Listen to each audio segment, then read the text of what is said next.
Gelombang serangan sengit mengguncang jalur Gaza pada Rabu 22 Juli saat Brigada Al-Qassam, sayap militer Hamas menyatakan telah melancarkan operasi besar-besaran terhadap posisi militer Israel.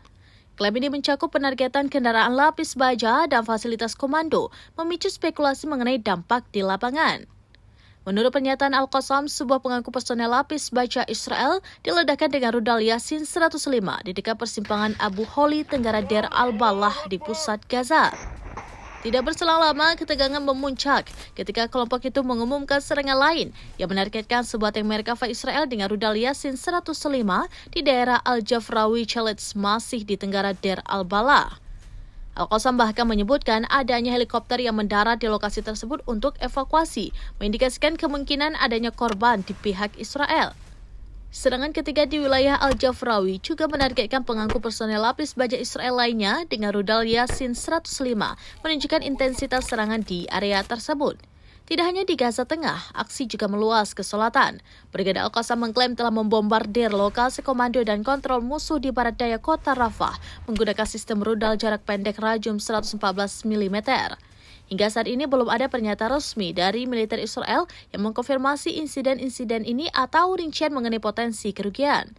Klaim-klaim dari pihak Hamas ini belum dapat diverifikasi secara independen.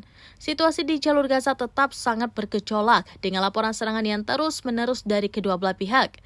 Komunitas internasional terus menyuarakan desakan untuk deeskalasi konflik dan perlindungan warga sipil di wilayah yang tengah dilanda ketegangan ini.